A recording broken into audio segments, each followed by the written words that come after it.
Hi, a very good morning and welcome to the next normal for Business Events Penang, a webinar organized by the Penang Convention and Exhibition Bureau, or PCEP, powered by Travel Industry Network Media, or TIN Media. My name is Mona and I'll be the moderator or the host for today. Now, our discussion today will be about how business events Penang will be like in the post-MCO world and in the near future, in a year or two down the road. For us BE organizers and suppliers out there, this is uncharted waters that we're in. And a recovery plan is a must. We need to do something right now. We need to plan for this.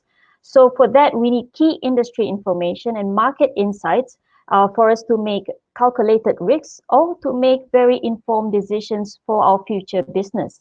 So this is why PCEP with Tin Media has organized this. It's a very, very timely platform that we have right here for us to engage with them and for us to get key information for our own business. Now, this is the first of a series of online and web engagement program for the industry, so watch out for more in the future. And we'll be having a Q&A session at the end, so you can put your question on the live comments area and we can watch out for your questions at the end. Now, let me introduce our lineup of high-profile speakers, I would say, and they are the best source of information for the next normal for business events Penang.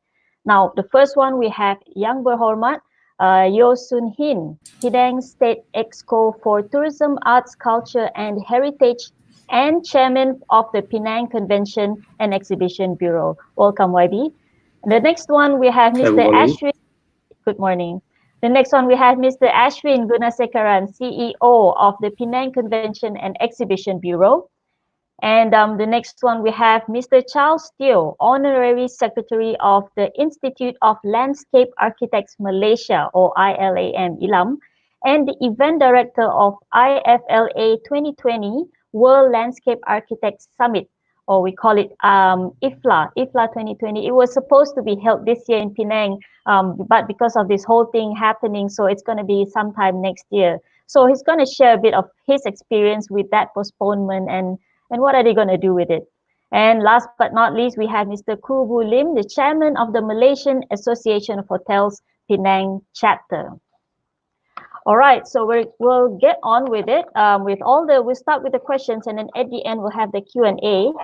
Before that, I would like to congratulate Penang for being announced a green zone just recently.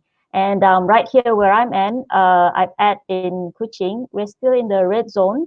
Not a very good status, I would say, for us, but we're getting there.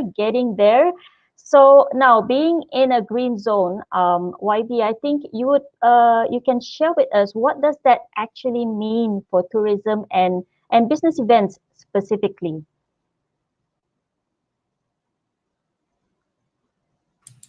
Hi. Yep. Good morning, Mona, and good morning, everyone.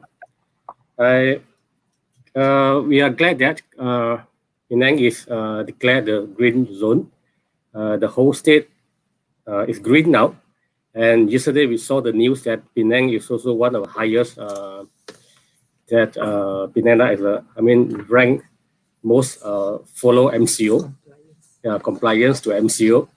And it showed that we Penang are very self-disciplined, and also proven that the strategy the state government took is proven effective. And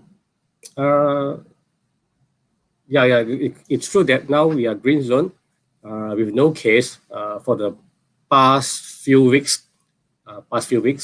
And so far, according just only one death so far. And with this new status, but before that we need to ask that are we ready to restart our economy? Are we ready? So this is the first question we need to ask ourselves. Definitely at this moment, I would say that I need to confess or admit that we are still in the progress of recovery. I don't think that any single destination in the world that can declare that they are totally, completely safe. So I would say that now we are still in the process of recovery. The approach we take is a gradual approach and also balanced approach. So I think that we can only accept the tourists faster, maybe Q3 or Q4. I don't think now we are ready to accept to receive tourists. But what we can do now we can in the planning to rebuild our industry.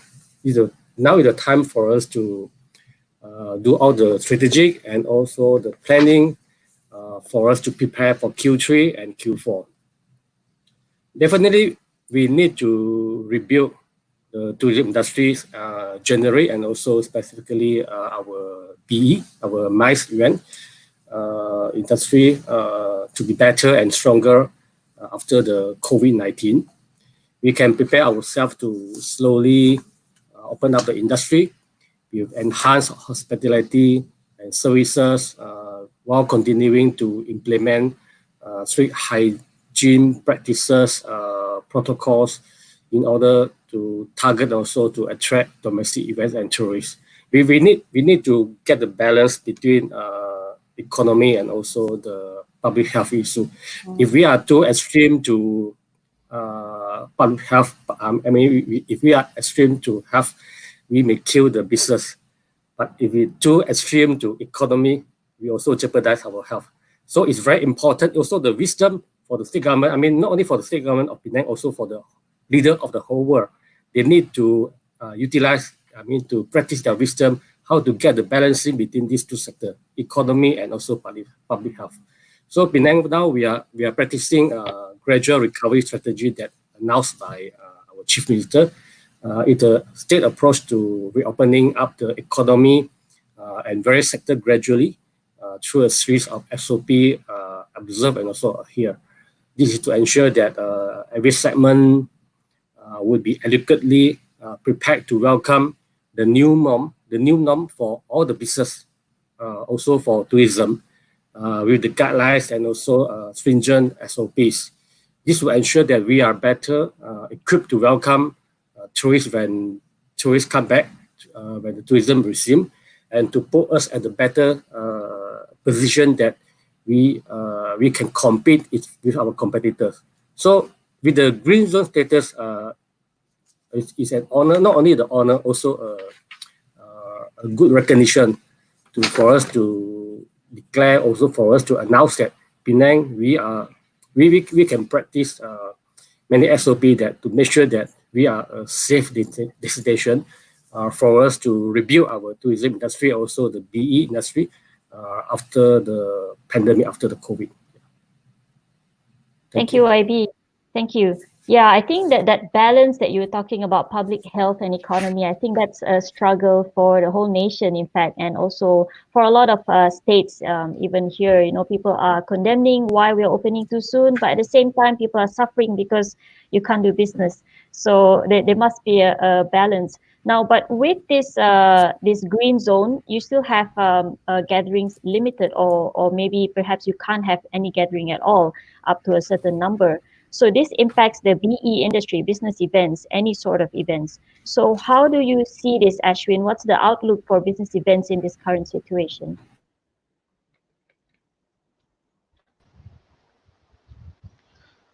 Thank you, Mona. Good morning, everyone. First, just like what rightfully YBO has mentioned,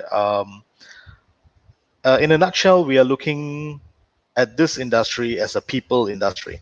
Now, first things first, it will easily take, I have said this in my previous webinars as well, it will easily take 6 months to a year. Now, this again being very optimistic, on the very optimistic end, but I'll tell you why. We have to understand that this entire industry is a linked supply chain. So it impacts every other businesses that are interconnected with our industry. Having said that, the impact should be strategically addressed, and it has to be done with the right proactive as well as reactive measures. What we are supposed to be looking beyond future threats, and rightfully said by YB, it has to begin with ensuring the socio-economic well-being.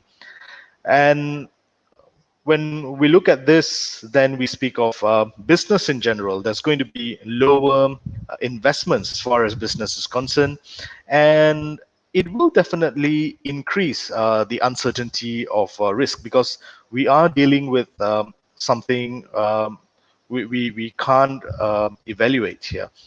And this again, speaking of the people industry, this will eventually lead to reduction in utilization of human resources in full capacity. And the only right way for us to really activate is to begin from strengthening the community-based economic activities. Moving from there, now that you have set the ground straight and right, you also have to understand the client response, because definitely there's going to be change in demand as well as behavior towards a particular destination, any destination for that matter. And we will have to show and address this significant change, which will eventually lead to also on various and multiple changes in terms of the market segmentation that a particular destination will have. So these are a few of the many factors that we have to relook at while we are reactivating back the industry. So as we are running through this particular process, there will be new learnings for us to adapt, and there will be new changes for us to also implement. Back to you, Mona. Thanks, Ashwin. Yeah, like that. We are going through a difficult time, and I think it's a domino effect. You know, the hotels are affected, the venue centers are affected, the restaurants, the hawker stalls are all affected by just this one. You know, if you talk about just BE, and talking about events, just now we talked about the IFLA, or the summit that Charles was supposed to organize this year. Charles, too bad for you guys, but well, that's happening to all of us out here. So what was the struggle that before you eventually postponed the event? What was the struggle before you decided to postpone the event, and how did you overcome that? Good morning to everyone. Hello, YB. Thank you very much for inviting us as one of the case reference of an event that's happening in Penang. For your information, IFLA, or IFLA World Landscape Architect Congress Summit 2020 is going to be happen actually in August 13 to 15 this year in Penang. And because of the pandemic, we have seen a worrying how can we actually proceed?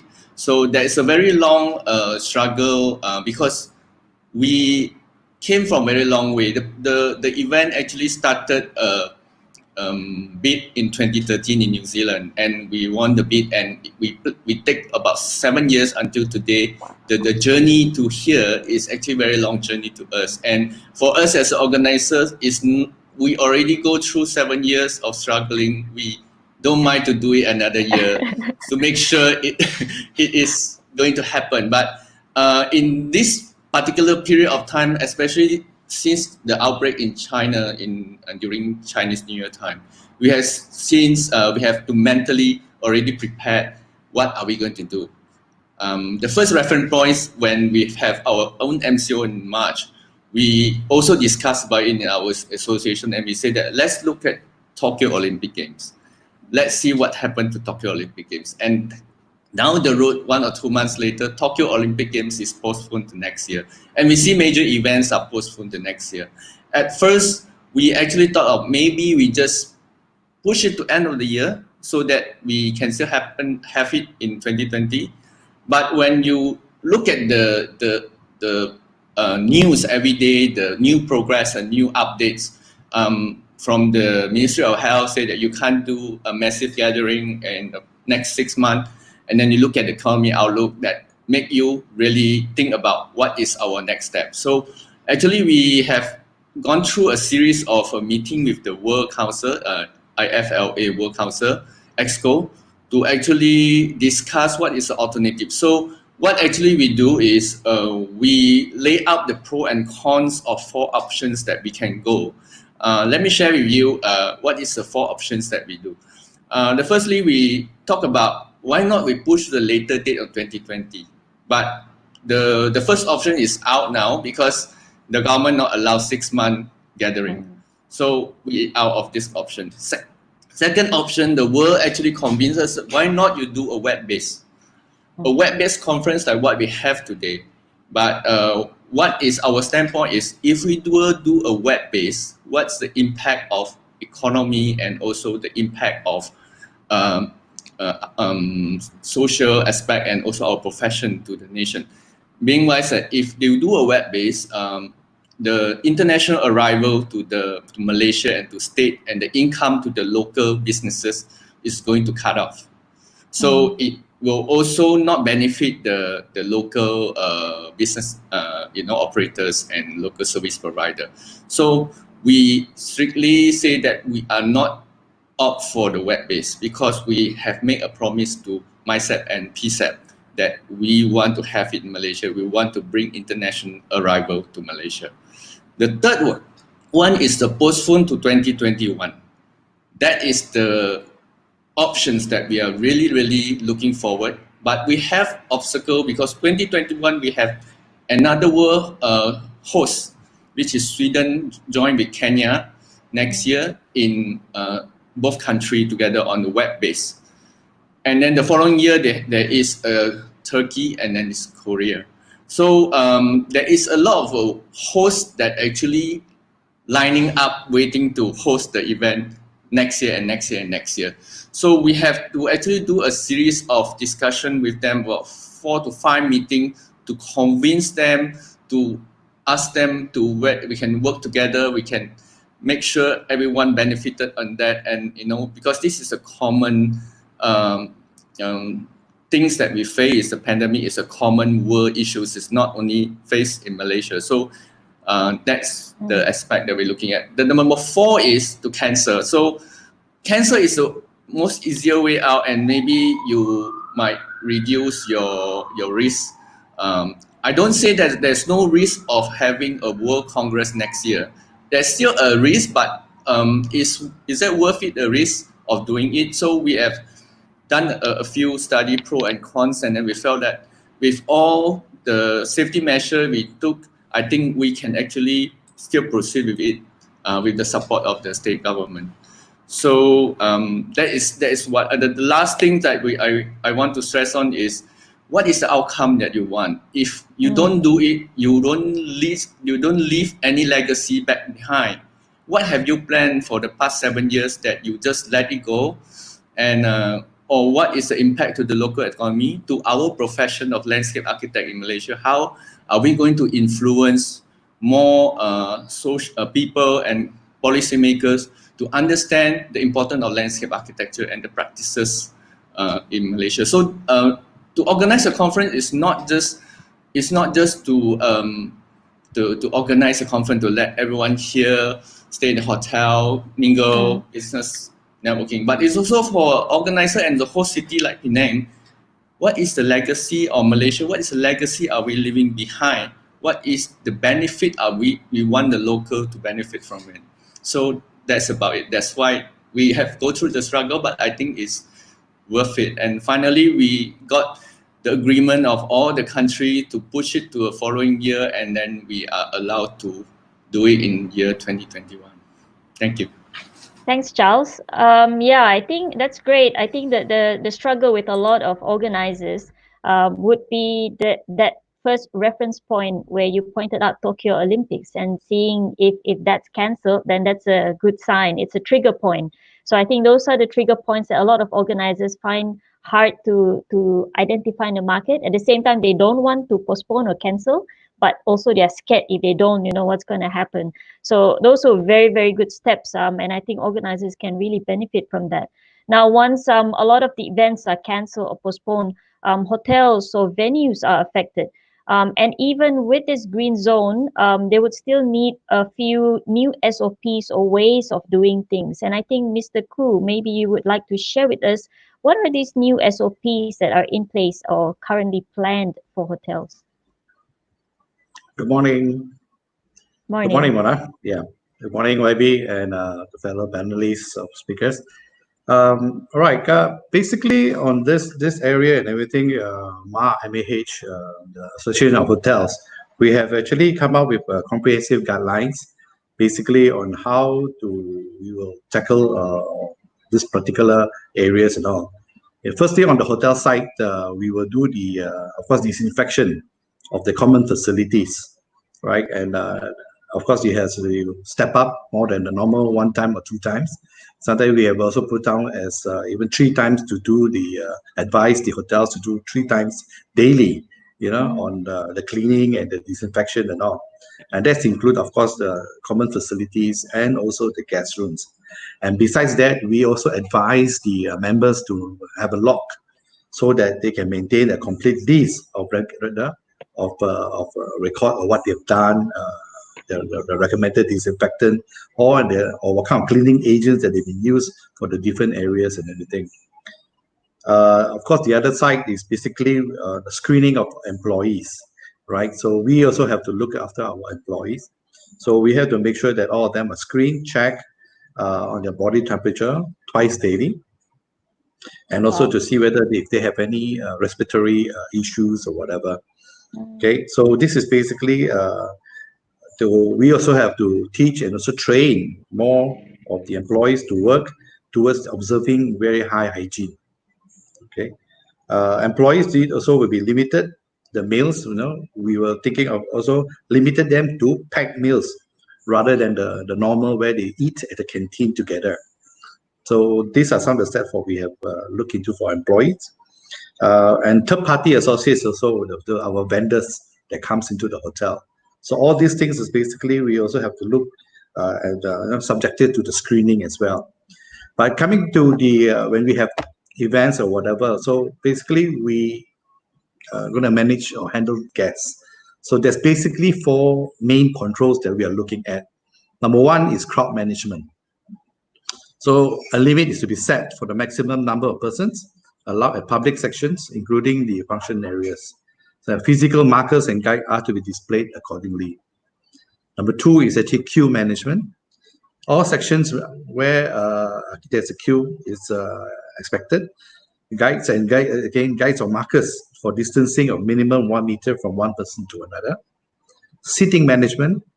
All seating sections are to be seated with a distance of 2 meters between tables or seats where applicable.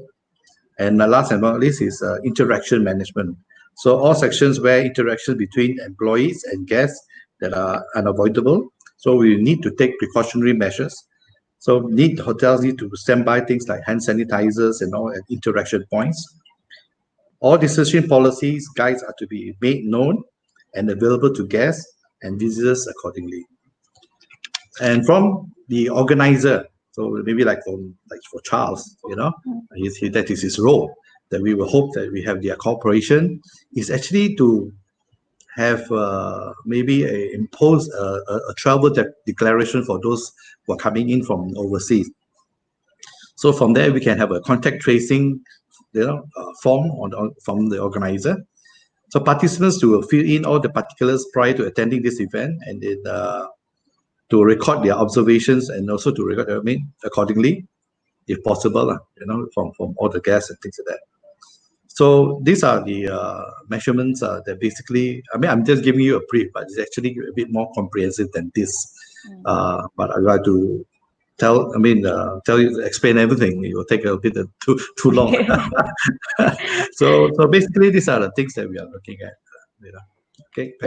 Thanks, Mr. Khoo. And I think these are very important, especially when we're doing bidding. A lot of people would want to know what steps are putting in place to make sure. Well, we can't totally guarantee that nothing's going to happen, but at least we take the necessary steps towards ensuring that they're at least safer when they come here for events. Thanks for that. And I think a lot of venues are also implementing similar steps that you had right there.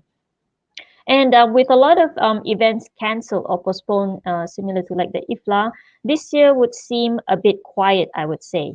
And in terms of tourism and business events.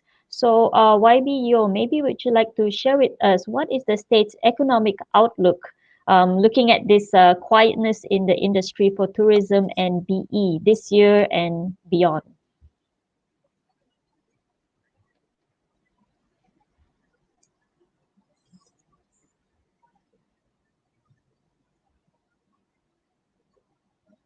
YB, I think you need to unmute. Yep.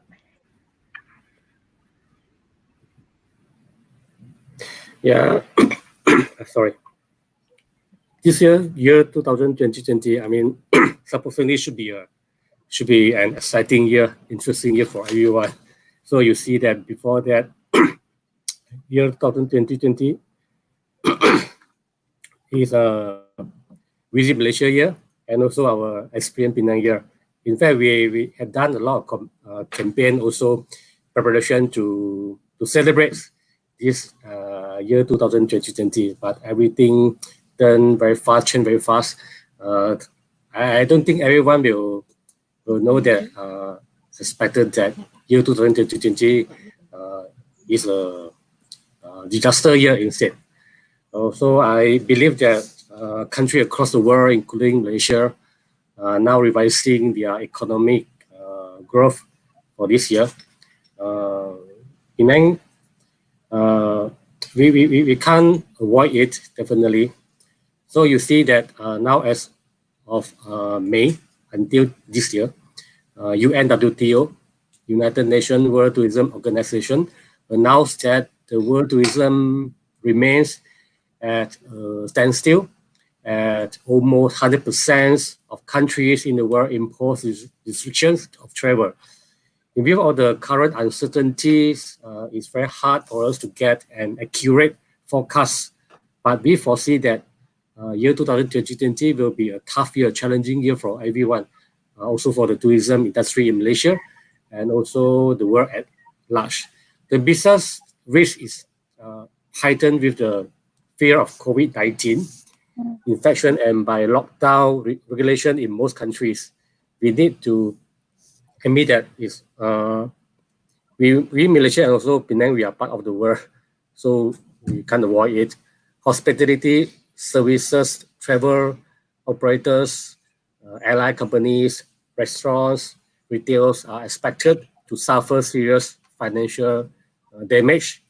Number of yearly events in Penang have already been cancelled up to July 2020, if not mistaken, according to my CEO, Ashwin. In fact, if no COVID-19, I think that there are almost 1,000 events will be held in Penang.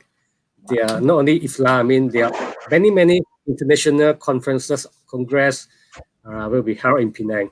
But unfortunately, because of COVID, all have been cancelled. And I believe that more cancellations are expected should the pandemic persist over the next 3 months.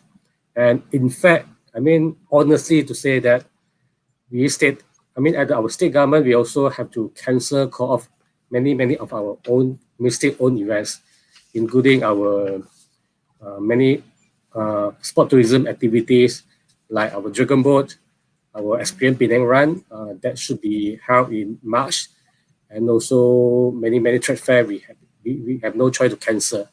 So the service industries accounts for 49% of the Penang state GDP. That is more than manufacturing of 46%. So it shows that how important service industry for the state of Penang. So this means that Penang we are putting tourism recovery as one of our priority. However, we are not taking this lightly. The next state government feels that strict countermeasures would allow us to keep the outbreak in control and in turn allow our economy and industry to rebound faster and easier. We see that tourism industry our service industry is the first hit by COVID-19, and everyone, all the economies are expecting that service industry and tourism also will be the last one to rebound. As what Ashwin said just now, maybe will take at least 6 months or 1 year to rebound the industry. But I would say that Penang, we take it serious, and we are the first state. We are the first state to come up many policy, and also the assistance to the industry player, and also the action plan for us to prepare to rebound after that, after post COVID-19. And we believe that with the support from all the industry, from all the stakeholders, we will work hard hand in hand together to ensure that Penang is a safe destination, and also so that the tourists can come back to us after COVID-19 pandemic issue sector. But anyway, I definitely would say that what we expect for this year totally changed. So now what we need to do is not to celebrate year 2020, but we'll work hard to make this industry survive, sustain, and rebound back. Thank you. Thank you, IB. Yeah, I think there's a Chinese saying also, it's also an opportunity instead of a challenge or a disaster. So I think this year a lot of people will look at opportunities to maybe change or re-strategize. Maybe what we've been doing is not as strong as we thought it would be to be challenged for this. Now, this year may seem quiet, but once the dust settles, once we're okay to do things, we need to hit the ground running. We need to start as soon as we can. So we need to start planning now. So from the Bureau's perspective, Ashwin, what are you guys doing with organizers to make sure the events are ready, your people are ready when we're okay? And how will that look like, the new norm when we're ready? Thank you.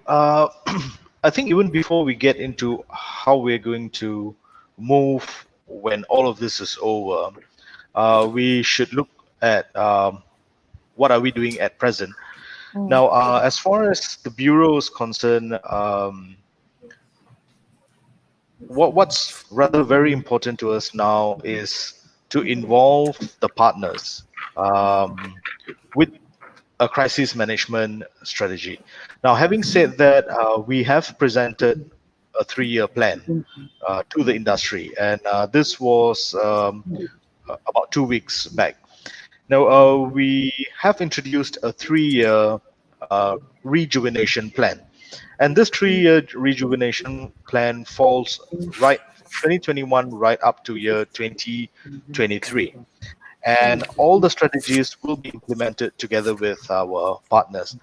Now, having said that, we have to begin with a ripple effect model, which means that we are putting back domestic segment as the key segment to begin with. And from there onwards, we speak of APEC, Southeast Asia, global, and what have you. Now, moving towards that particular direction. Now, what's very crucial is branding exercise. Now, when I speak of branding exercise, it is destination branding as well as product branding. And in reference to product, I'm referring to be it travel agents, be it hotels. And this has to be constantly carried out in order to infuse the message that the destination is recovering, is already on a green zone map, and we are moving towards all the compliances that are in place. And as for the destination strategy itself, we have started a campaign called Here for Tomorrow. And we have been actively moving on this campaign, not only domestically, but also globally. Now, the other point is on knowledge sharing, because there needs to be constant knowledge sharing, education amongst us as well as the stakeholder. Now, this collaboration is very significant in order to keep the industry up to date and prompt on what's happening. So we have had a session with the hoteliers 2 days ago. Of course, it was a task force that was a round table that was formed under the leadership of YBO. And we were part of this round table as well, where Mr. Khoo and the fellow hoteliers were all present. Now, the state government has taken this initiative to form such individual task force to address the SOPs and the challenges everyone is facing. Now, in line with that and complementing the state effort, PSAP has also started, or rather will be starting, a task force which we have identified. As I speak, the appointment of the task force will take place this week, and we do have a 4-phase plan where all the SOPs for the industry will be put on paper, and we will be practicing that, and this will then be made available both domestically as well as globally. So that is all in place, and that is how we are constantly engaging, right?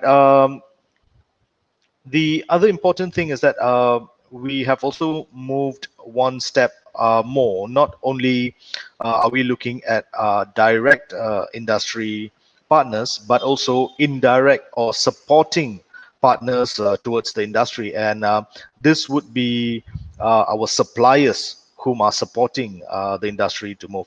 So these are the range of collaborations that are. And your next question, Mona, I believe that you're referring more towards the trend, if I get you correctly. Yes, yeah, correct. Okay, so if we are speaking of the trend has pretty much started. That we are moving towards a virtual world or a hybrid world. Uh, we will be seeing more virtual conferences, and as virtual conferences moves, will it sustain? That's another question altogether, because there are, as far as I foresee, this virtual conferences will then move into hybrid conferences, which means it would be a mix of both. Yes, virtual as well as actual attendance. And when you speak of actual attendance, you are reflecting back to, of course, again, financial benefits, and you're looking at ease of transition into full conferences. That would be uh, one way of how this would flow.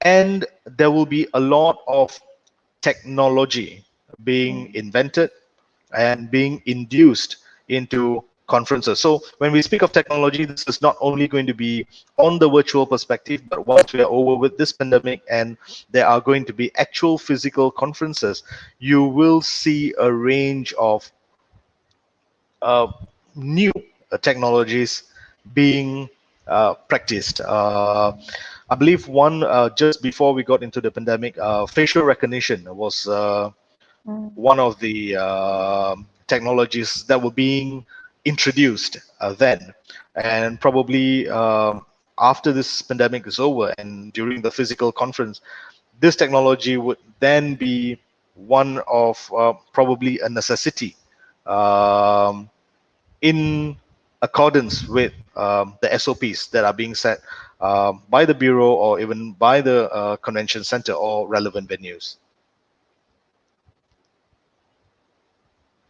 Yeah, back to you, Mona. Okay, thanks. Thanks, Ashwin.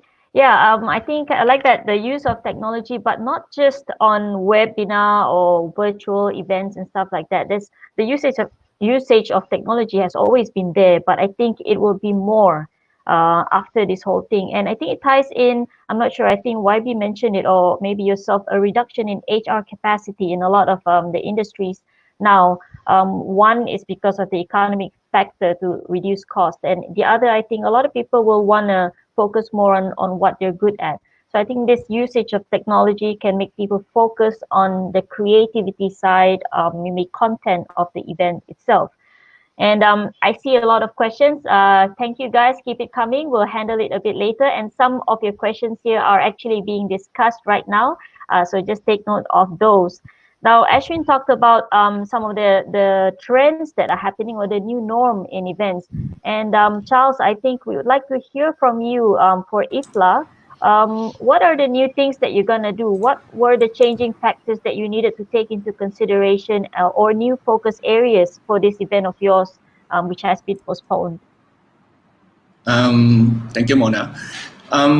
First of all, I will briefly talk about IFLA related to Penang context, but I think a lot of you can actually relate yourself to the event. Being the International Federation of Landscape Architects event, we have our event concept is very much to experiencing destinations. So it's a very hard for us to actually try to do it online because we have technical visit, you visit projects, visit sites, have a student gatherings, etc., etc. So being an organizer who are still strongly believe that we can still conduct this type of experiential conference, we need to change, we need to adapt.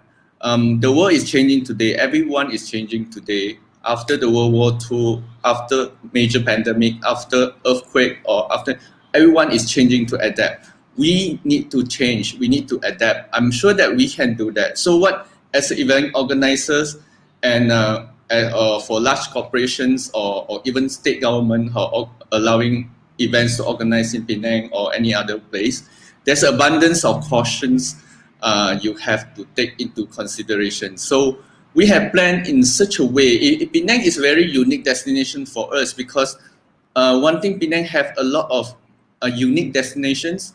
For example, you have not only hotels, but you have a lot of event space scattered around in the old cities. You have temples, you have a gudang, you have a lot of spaces that you can use. So be creative about it. Don't have to just stick on one destination. And because now, based on Mr. Khoo said that crowd control, numbers of participants is limited in the confined space, you can start look for alternative. I mean that there's so much to offer in Penang. For example, for our IFLA conference, we actually only do 1 day in the hotel. Means that the main keynotes will be in the hotel. The next day, we supposed to normally we have a parallel sessions, like a 4-room parallel session. We actually split the delegate to 4 unique destinations in Penang. We have actually worked with the Hinbas Depot, the Habitat, Loft 29, and Bangunan UAB. So we split our delegates to 4 parts. So they eventually get more open space and more experience and more hands-on activities, not so much on the paper after paper presentation. There will be more about infused with the local context. They can do hands-on activities while they listen to 1 or 2 papers, and then they go back to do things that related to the unique destination that can offer. You can actually study all the unique destination that was best suit you, and then you can do that in a way. And for us also, we try to also move it to a web app base for a lot of things like paper presentation, poster presentations, or video presentation. It can be actually moved to the app. So those the delegates will download the app. They can watch it anytime they want, the presentation. So not all the speakers or presenters have to come to the conference space to present. So you can actually put in more contents than before.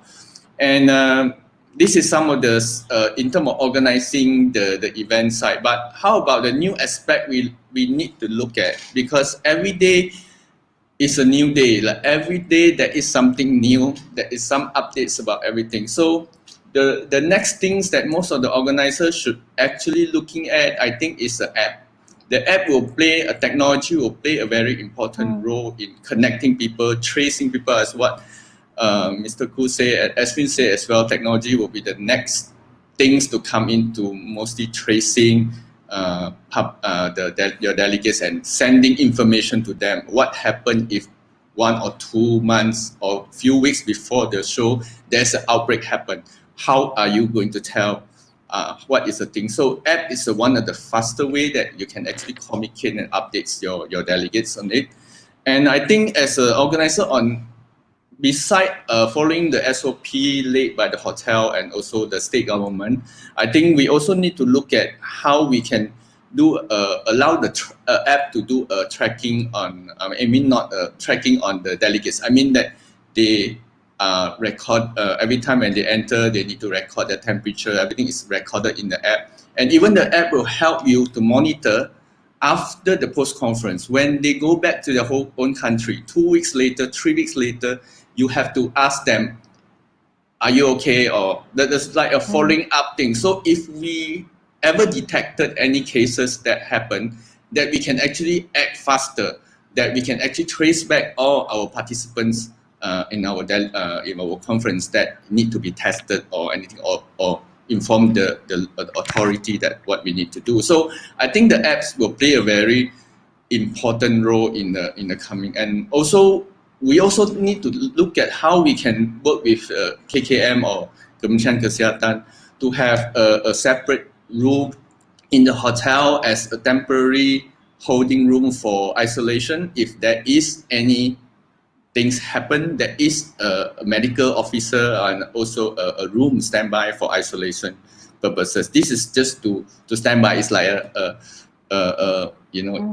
room that to separate. So also we need to place and the medical officers in our conference area to give advice and support. It's not like before, we didn't do that before, but I think this is some of the things that we can do. And also for food preparation, maybe I can just give a suggestion only. Because when we do a buffet, everyone go from food to food and then they talk, and then that's how it transmits easier. So although the other option is maybe packed food, pre-packed food, and is more workable, and they can take the food and go to their respective corners to eat rather than sitting on the same table. So this is some of the measure that we can do actually to reduce the risk and on transmissions. And I think the next big things coming in might be 5G. 5G is the things may change how we communicate and present our papers. Presenters can appear maybe in front is in a hologram present to you. So that's 5G is the next things I think we should looking at to incorporate in the event businesses to reduce human interaction if not necessary. And the next thing I will say is like we also very worried about having international delegates. So we don't know when the borders are going to open. Although we say that our event will be next year, how ready international traveler is, how ready other country will allow their people to travel. So like our target is we target 60% international arrival before and 40% domestic. So maybe as a bureau, we need to work together again. Maybe we need to focus on more domestics, because I think the next big thing coming up after everything is lifted, domestic travel will be booming, because everyone is crave for some piece of outdoor and somewhere, and they want to go somewhere. And being a business event, I think the next things that will happen the faster is domestic market will pick up first, and then it's the most reliable one, I will say. If you organize in next year and then you look at international, how vulnerable is the economic situation and the confidence of traveling from each of the country, and also the restrictions. And like we'll say, crowd management is very important. We should target it to a certain group and split them into a different groups to reduce the human contact, close human contact, I will say. And we will have to also monitor the economic situation from time to time, because if you say that it's the next coming 6 months is not possible, how about the next 6 months in 2021? The first 6 months, are we confident enough? Is that the vaccine going to be available? Or even the vaccine available, how long it takes to build up the confidence level? So you have to look at every 6 month basis on the how economy basis is, so to plan for it. And then lastly, you need to keep your delegate track even after the conference, not only before but after the conference, so to make sure that there will be no major outbreak. So if you can take all these things and you can embrace all the new norm, I think we can still doing a business event is not the end of the day. It should be a new light for the event businesses, a new experience, I would say, in business event that we will never experience before, because it's going to be more exciting and more new different format that people can come out in the future. Okay, back to you. Yeah, thanks, Charles. And that's quite interesting that you're doing it at open spaces or separate spaces from the actual convention center or your venue, because that's part of the WHO and CDC suggestion as well, recommendations to have gatherings at open spaces where ventilation is great. So then the risk of infection is lower. So that's fantastic. And for the hotel side, Mr. Khoo, maybe you'd like to share with us any operational changes or reskilling of your staff. Obviously, there's a lot of changes. So how is it going with the hotel industry in this sense? I mean, talking about operational changes and all, as you mentioned, the event venues and hotels, each of these organizations have their own unique settings and things like that. So basically, they will have already existingly have their own SOPs in place. So basically, what I think they should each organization should review again their operational SOPs and make the necessary changes, because in view of the uncertainty and the complexity of this pandemic. And so, I mean, we have already offered for the hotel side, like again, as I said, the guidelines, we have already come up with some of the guidelines and everything and gave and offered to the members.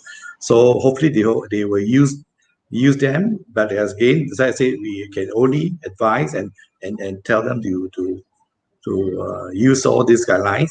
But of course, we cannot enforce. You know, we are no authority to enforce it as an association here.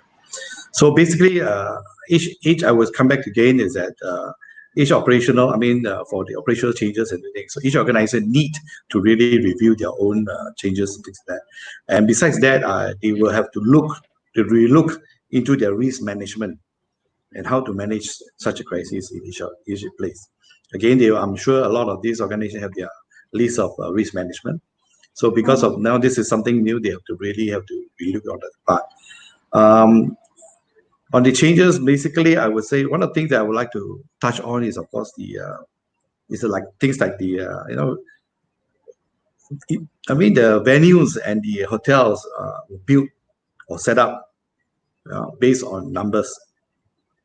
So hotels is basically usually it's a numbers game. So when we build a ballroom, we already estimated how many maximum that we can put in, and this is what kind of revenue that we're going to expect and things like that. So, but with this thing, and one of the popular setup in a hotel is, of course, when we do big conferences with theater style setup and all. So these are the things that, again, as I following like crowd management, that kind of thing and all, right? We need to maybe cannot accommodate. Maybe, for example, we used to able to accommodate 1,000 people, but now we can only accommodate 500. So definitely, that will affect the revenue of the event places or even the hotels and all. So in order for them to cover, and they have to do so many things, in order to have these preventive measures, things like that. I maybe a little bit of one thing I will say, or you probably see the prices may not be as what it is, quoted by these particular organizations, be the same as what you had your prices before. From maybe 100 ringgit per person, may go up to 150 ringgit for each conference and everything. So these are the changes that basically we are, that you may definitely face besides the prices and things like that. On the reskilling side, basically, for my opinion, the ownership or the people responsible in managing these event venues and hotels has to be agile and resilient when facing a crisis like this. So the impact is substantial, of course, disrupting cash flows and business operations. So if these organizations doesn't make any immediate changes to their operating model, they will not be able to sustain long enough to even reskill their employees.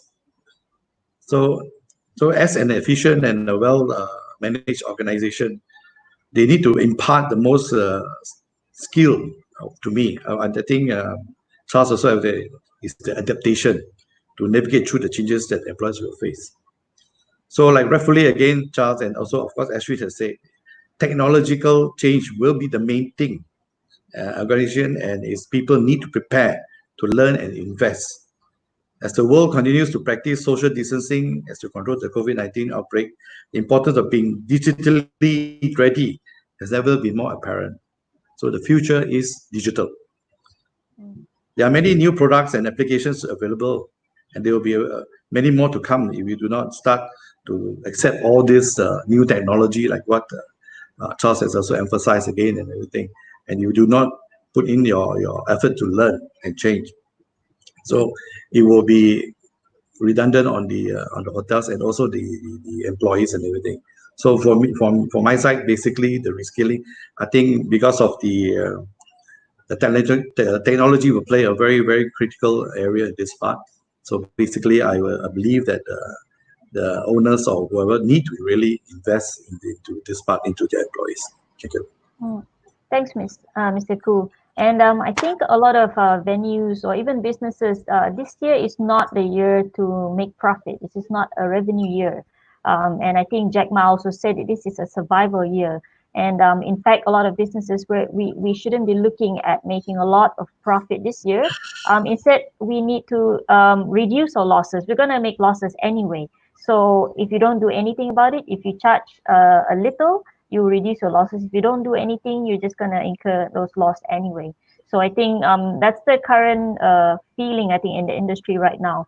Now, we're going back up into the state point of view. So what will be the measures that the state will implement to boost the industry to prop it up in the near future and beyond? Yeoh, maybe you'd like to.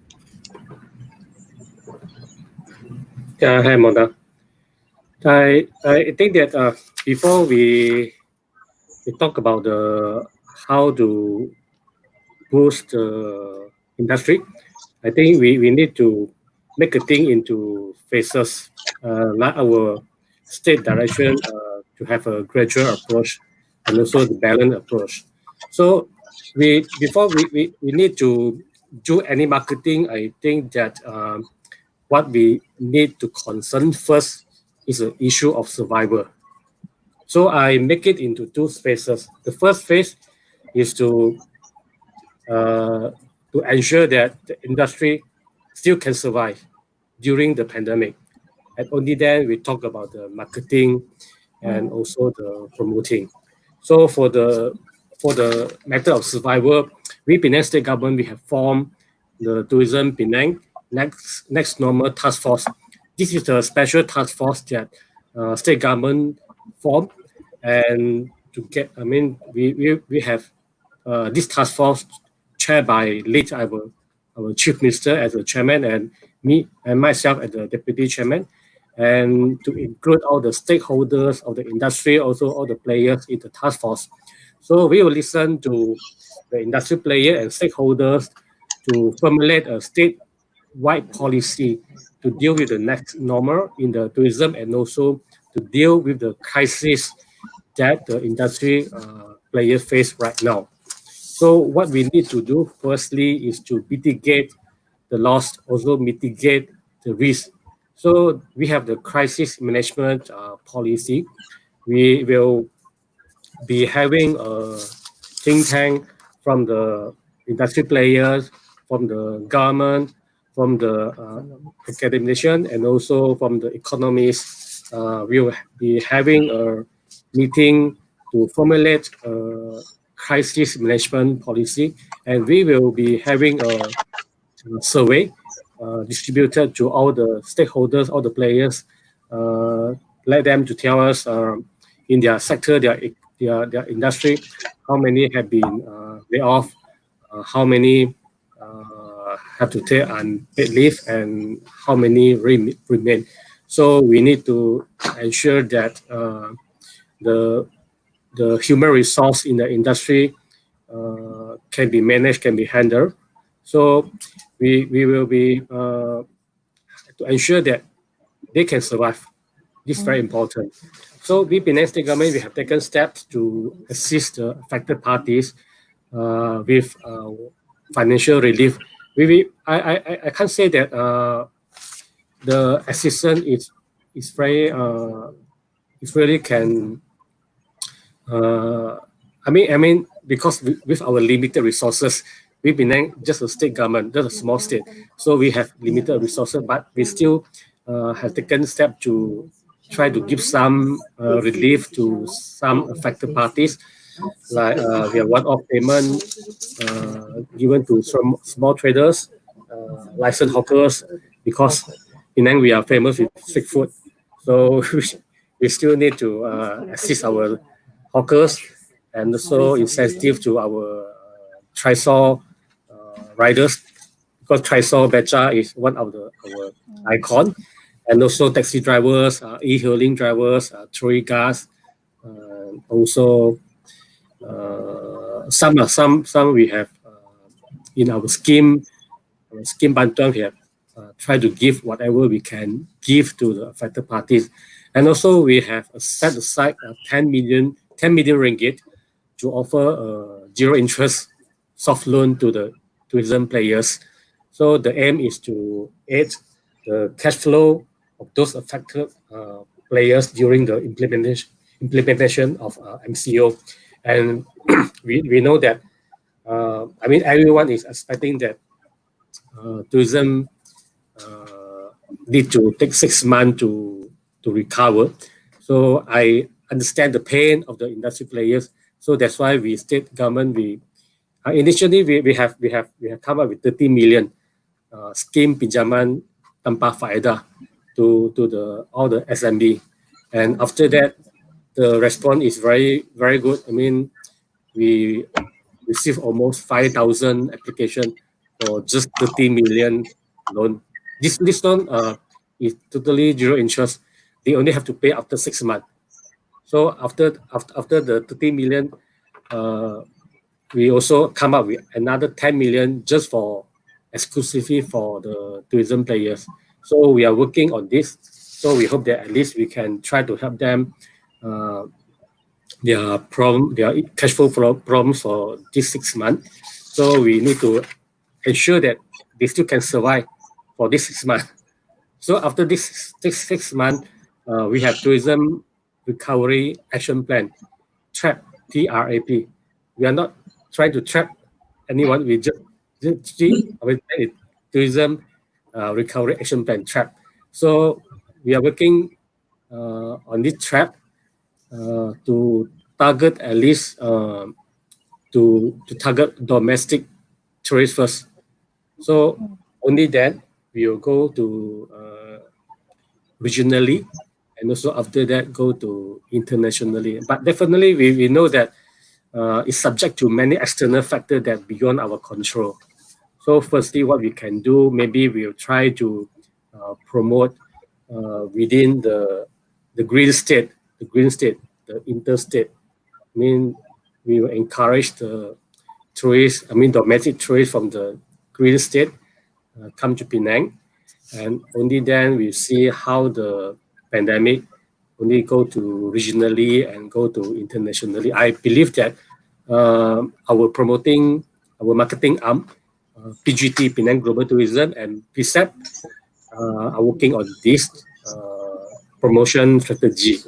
And due to the COVID now, we want to try to reduce crowd and also social distancing.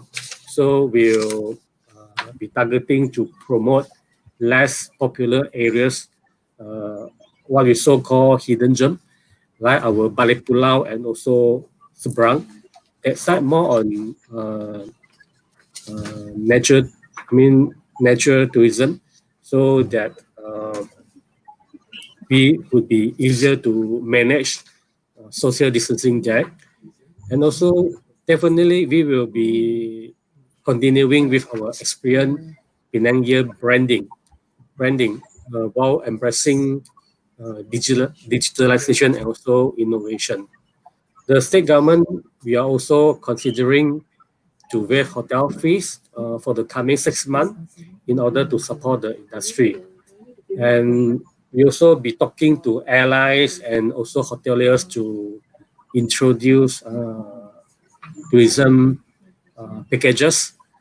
The state also working on Penang Go cashless initiative. Now we see that in China particularly, everyone, they don't bring cash. Every transaction will be cashless.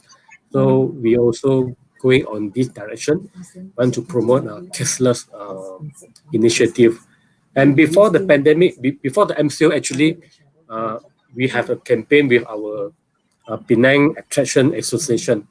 We have Penang people 50% off campaign. This is initiated launched before the MCO, but because MCO, so all the campaign have been suspended.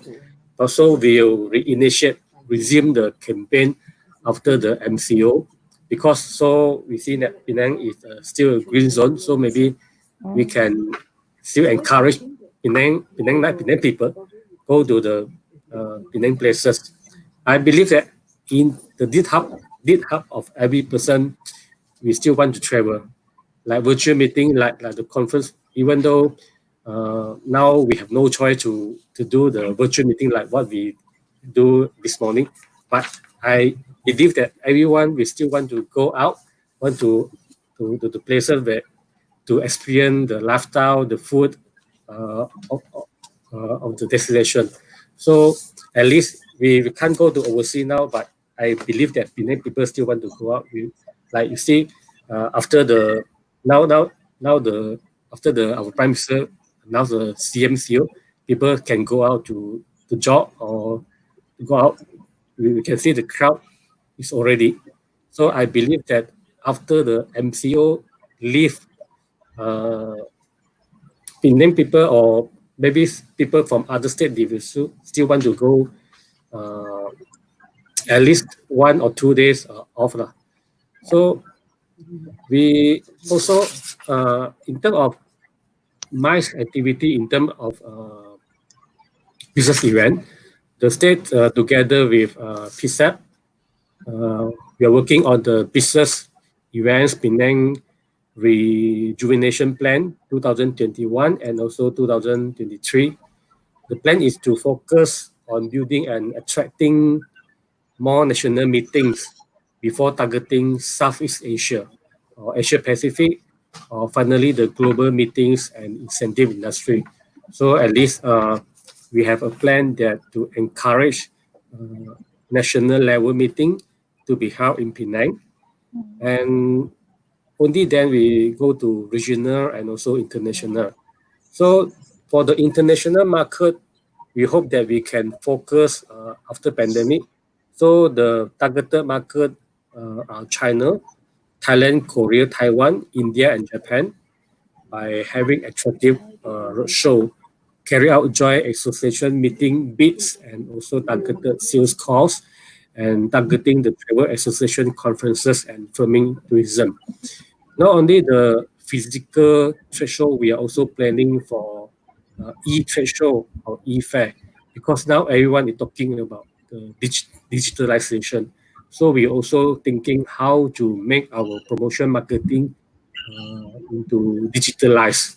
So we must use the digitalization to enhance our promotion and also our marketing plan. So this is the action plan we can think of at this moment. Thank you. Thank you, YB. Yeah, I think we are human beings, are social creatures, so we need to go out and meet people. And I think even more so after the MCO, everyone is all jittery and staying at home, looking at your own face the whole time. So we will definitely want to travel. And I must commend the Penang State for having this task force that you have, the think tank with industry players. And I think that's a really, really good initiative by the state and also by PSEP to especially targeted for BE and tourism. I think that's fantastic. And now bringing it closer to the industry, about with the bureau, how are you guys working with the industry players to make sure that business will come in when they can, maybe in the next 6 months or 1 year or 2 years? How are you guys going about that, Ashwin? Right, Mana. So, so first things first. The engagement that we are having with the industry begins with the task force that we have put in line, and the task force will be given um, basically responsibilities that they should address on their very own segments or their very own sectors, and then this would all be put into a strategic document. Now, having said that, as a bureau's perspective itself, we will continue carrying out the branding, because the messaging has to be constantly there for the industry, be it domestic or even be it international. Uh, what's very key now, we have been receiving a lot of questions, and I should say most of these questions are coming globally rather than more national. So it is actually a very good situation that we are in, because that clearly shows that the industry is still engaged and the industry is keen to know what the destination is up to. Now, most of these questions are aligning towards the SOPs that are in place. Right. Now, speaking of SOPs, we have been looking at plenty of SOPs over the past couple of weeks. And we have received a lot of SOPs. We have studied a lot of SOPs. We have done a lot of research on SOPs. Now, when it comes to this particular SOPs, it can be very basic SOPs. And to what extent do we want to implement this SOP is the next question. And not all of these SOPs would be relevant for every sectors that we have. So what we have to do is then, via this task force, to identify the rightful SOPs for every product. So for the hotels, there will be a set of SOPs. For the venues, there will be a set of SOPs. Then, of course, you do have the PCOs and the DMCs, the logistics partners, and how would they have their set of SOPs? And this gets right down to details of suppliers whom are supporting the industry. So all of these SOPs will be part of the entire programming as well. So all of this are being done together with our partners. So the engagement process has already begun. And moving forward, once within, if to be very honest, within 6 months, can we actually get a piece of business to Penang is a tall order. Simply because the question is, how would you get this business into Penang? How would they actually move? How would they actually travel? So even if the destination is ready to receive a tourist or to receive clients, is the supporting industry, for example, the airlines, is the airlines ready to operate? That's the next question. To what extent is the airline ready to operate? To what extent is the cruise ready to operate? So these are all supporting these are all your supporting chains that needs to come in, your supporting value chains that needs to come in order to move that particular segment. So all having in mind all this in place, so the best move, just as everyone has mentioned, it is domestic. At least we still can look at our common logistic partner, coaches. Of course, there will be increase in number of coaches that's being used. You may not be using exactly 40 packs in a 40-seater. Probably you may even half that number. So you'll be having more coaches, even to that extent. So when you get into a hotel ballroom, then there's going to be a question of, what is my carrying capacity now? Yes, I used to be able to carry 500 packs. So am I going to be able to carry that similar 500 packs, or is it going to be halved into 200 or 250 with all this social distancing in place? So all of this, again, are part of this entire document. So once we have all this in place, then we would be ready to move. And it will take about good 1 year looking at the entire situation before we even partially get onto the hybrid stage and the East transition into full conference meetup. Back to you. Thank you. Thanks, Ashwin. Yeah, okay, we've got tons and tons of questions here. Don't worry, guys, if you don't answer your question here on the show live itself, I think the speakers or PSEP will actually answer those as a chat later on. And I'm going to pick the first question we had from Anita Jacobson. And she says, well, good morning. How about we start with business events for the domestic market, adopting these SOPs? And trade exhibition with B2B centric activities. I think Ashwin, would you like to take that one? Yeah, I think that particular question, I believe I have answered that particular question. Yes, we are starting with domestic business, but what I can't answer is to what extent are we going to have in terms of limitation of number of packs. So if the federal government has set the number of packs to a 50-person gathering, then we have to eventually comply to that particular number. So if it's 100, then it's 100. So I do not see any problem with that. As a matter of fact, that is the strategy that we are implementing at present.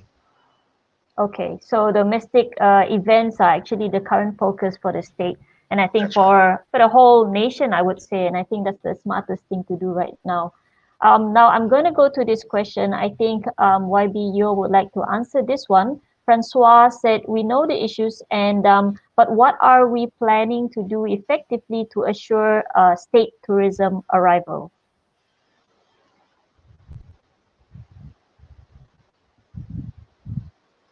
Maybe YB Yeoh, would you like to go for this one?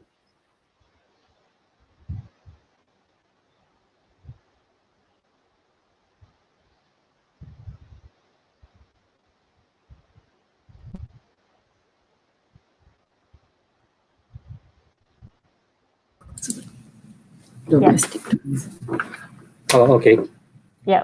So as I mentioned earlier, that in our tourism recovery plan, our immediate plan after the COVID-19 is to revive domestic tourism.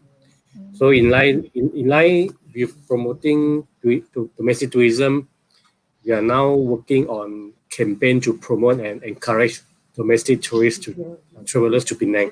So what we can do, we need to do gradually, and to start domestic tourism and then into regional and also eventually ultimately into internationally.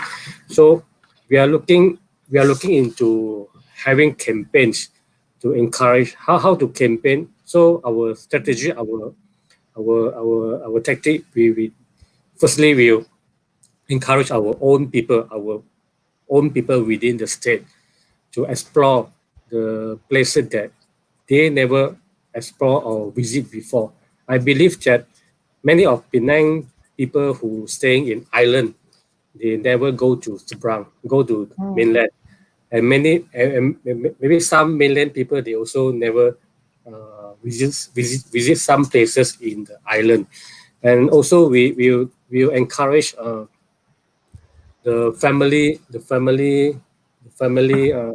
package that to encourage some maybe our island parents to bring their children go to Seberang, go to mainland to explore some jungle track, some natural places that I believe that they never visit before that.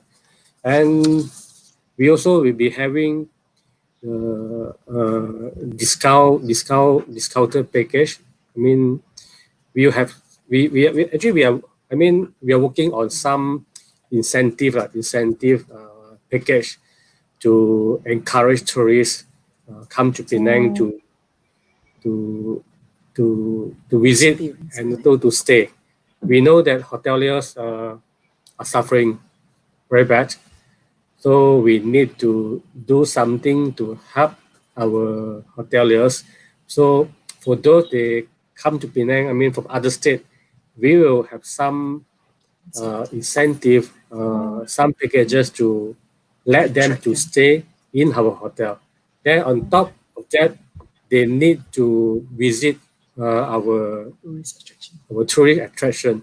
So it's a link package. So we hope that our incentive plan will be benefiting as much as possible the different sectors, not only hoteliers, tourist attraction, also the hawkers, also the incidental or some others sectors. So we are working on that definitely. Okay, thank you, YB. I think, yeah, you mentioned before that you wanted to promote some of the less travel situations or locations in Penang, and I think I see a few other countries doing that, and I think that's a really, really good move. And that's one of the strategies apart from the incentives that you are having in place. I hope we answered those questions. And the next one, I think this is quite interesting. It is good to see, this is from Sherlyn Wee. It is good to see that every industry player in Penang is repairing or reinforcing what needs to be done now. But with these initiatives taken, is there additional plan or scheme to attract more meeting and incentives groups to be back in Penang in 2021 onwards? So this is talking about the future. Once this is all over, we're all good, everyone's traveling. Are we doing anything extra apart from what you guys have been doing before? I think this one would be Ashwin. I think this would be good for you.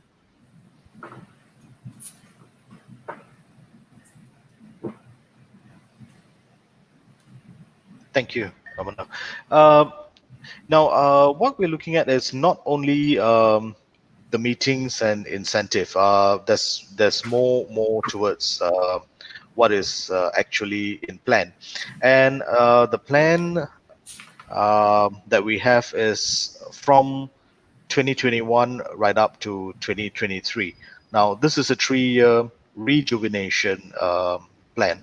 So, looking at these questions, not only for Sherlyn, but for anyone, particularly in the industry, who would like to share ideas, thoughts on how a particular meetings or be it anything for the marketing or rebranding exercises, please feel free to share with us. We have had suggestions coming in as well, which we have taken into account. And once this task force is formed, we will be announcing the lineups of this task force, which will be available by early next week, and a point of contact according to your sectors. So if you're within the venue sector, then you will know who your point of contact is. Within the hotel sector, of course, you have Mr. Khoo and his team there. And similarly, PCOs, DMCs. So you will be able to channel your ideas and your strategies to your relevant task force committee. Moving there onwards, we will have overall meeting with every sector when we sit together, and we will review back, because as I said earlier, every strategy, every SOP will be different for every single sector. Thanks, Ashwin. And yeah, like I said, I really think that the task force idea is really fantastic. The crisis recovery in communication is very important for that. And I think including a lot of the sectors will make sure that you have all the information relevant for the future, or how we're going to go about.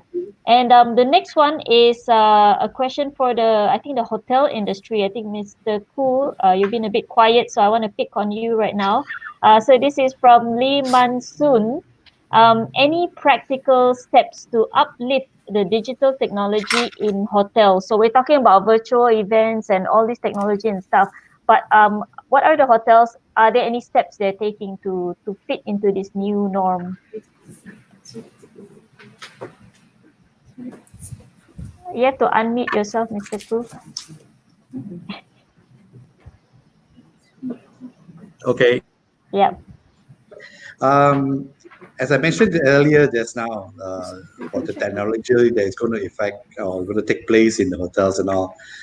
First and foremost, the owners or the management company needs to look into the investment part.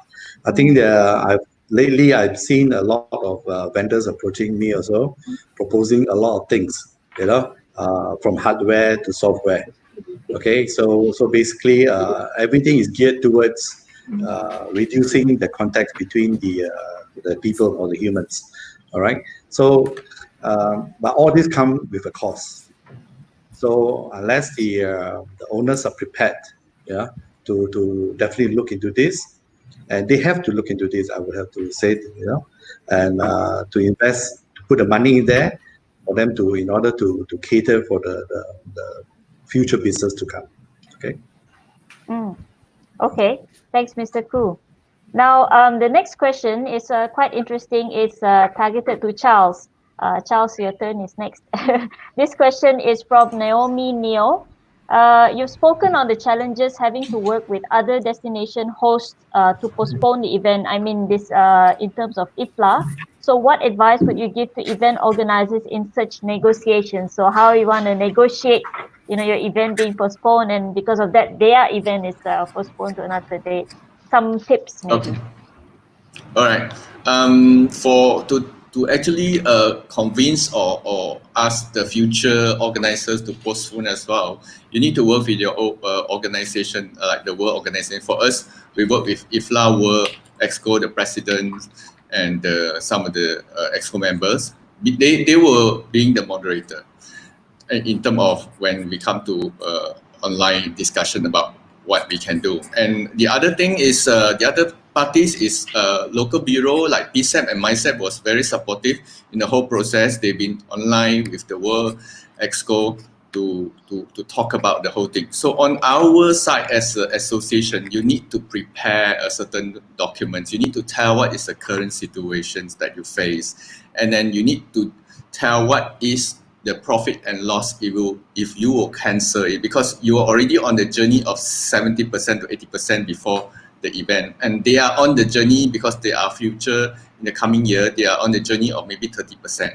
So we have to demonstrate that how much our losses if we were to cancel it, and we try to seek if they can cooperate on this, and like looking at the current situation, the pandemic is not only happening in Malaysia, but it's a worldwide things. Okay, so it's very good for everyone to be understand the situation, and for PSEP role, PSEP have been also informing the future and in the meetings with the future hosts, Sweden and Kenya, and also and IFLA World. They also demonstrate how much our local economy impact will cost our local Penang State and Malaysia as well if we were to cancel the event. So it is not just to cancel, it's also the impact of the livelihood of the local people and also the economy as well. And also the landscape architecture industry and the profession as in total that we want to promote. So it is again, you have to work very closely to the stakeholders and then to the World Organization if you belongs to the World Organization in order to make this happen. So the support of the local bureau and the state government play a very important role in the negotiation like this. Thank you. Thanks, Charles. And I have another question I saw actually. It was quite interesting. I kind of lost it here, but I sort of remember that it was about how the industry can do a joint bidding with the bureau in terms of bidding for events, and how do you go about it? I think Ashwin would be, this would be for you. Right, Mona. So as for joint bidding, it has always been a process of the bureau, and the guidelines are available on the website. We have been doing joint bidding with PCOs, with associations, even sometimes with DMCs for that matter. We do also have hotel partners and venues whom have worked with us on joint bids. So absolutely, we are open for joint bidding. There is a process. We have got standard templates readily available, and at any point, any partners who wants to do joint biddings with us, please do be in touch with us.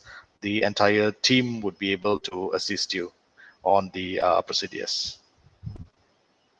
Okay, and in fact, I think we've come to the end of the show. Unless any of you would like to answer any of the questions specifically before we go off, and even if we don't answer the questions, guys, don't worry. They're gonna answer this offline, so you're gonna still get your answers later on. Now, the next normal for business events Penang is just the start of a series of events that PSEP aims to give global opinions, views, ideas, and educational content to all the BE partners. So this is not going to just involve local BE partners, but also our global friends. And business events is a global business, so we need input from our global partners. And so I think this will give us a wider view of the business events industry in the international arena. So stay tuned for the next ones or the next few ones. I think it's going to be a weekly affair, if I'm not mistaken. Ashwin mentioned this. So let's look out for that one. And before we go off, thank you so much to all the speakers for all this very valuable input. Thank you, Yeoh, for spending the time. I know you're very, very busy right now. Thank you so much. And thank you to all the attendees, the viewers, and thank you for the tons of questions that you have. Very, very good questions. And tune in for the next few sessions of this web engagement program. So that's it for today. Have a great day ahead and stay safe, everyone. And for those who are fasting, selamat berpuasa and selamat berbuka puasa. There we go.